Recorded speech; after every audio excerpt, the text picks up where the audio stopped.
السلام عليكم مشتركاتي الغاليات. واللي يشوفوا فيا اول مره نقولكم مرحبا بكم معايا في قناتي.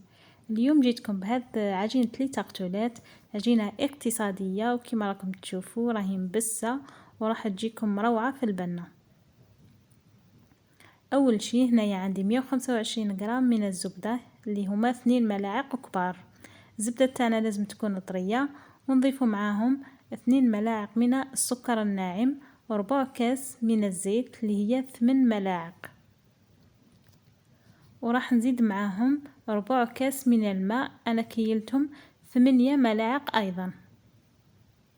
راح نضيف معاهم رشة ملح ونخلطهم بالباتور. لازم تخلطوا هذاك الماء والزيت جيدا حتى يتجانس الخليط ونتحصلوا على كريمه. اللي عندها الميكسور تخلط بالميكسور احسن باش ما يطيلهاش هكذا الماء والزيت. كما راكم تشوفوا خلطوه جيدا مدة 5 دقائق. هنا ما حبيتش نقطع لكم الفيديو باش تشوفوا كيفاش الخليط تاعنا اللي راح نتحصلوا عليه.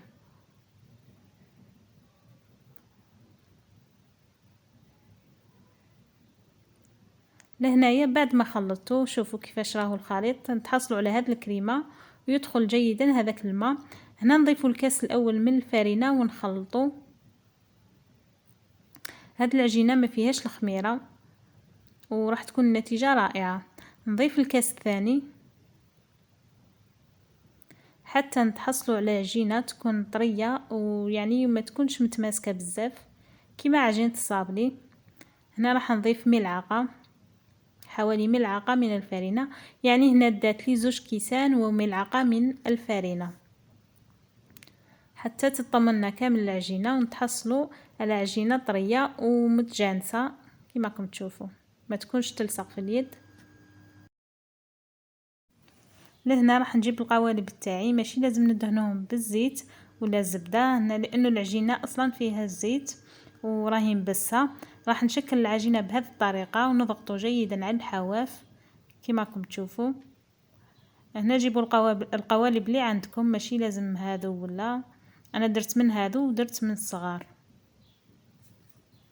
راح نشكلهم كامل بنفس الطريقه ونثقبهم كامل بالفرشيطه وندخلهم للفرن على 180 درجه.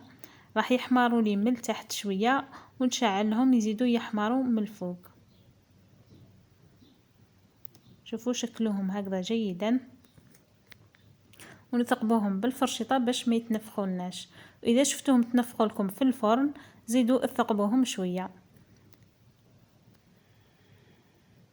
ولهنا بعد ما طابوا شوفوا النتيجه اللي تحصلنا عليها. راح يجوكم لي تارتولات بنان وطريين كما راكم تشوفوا، يعني نتيجه رائعه ومش راح يتنفخوا لكم في الفرن.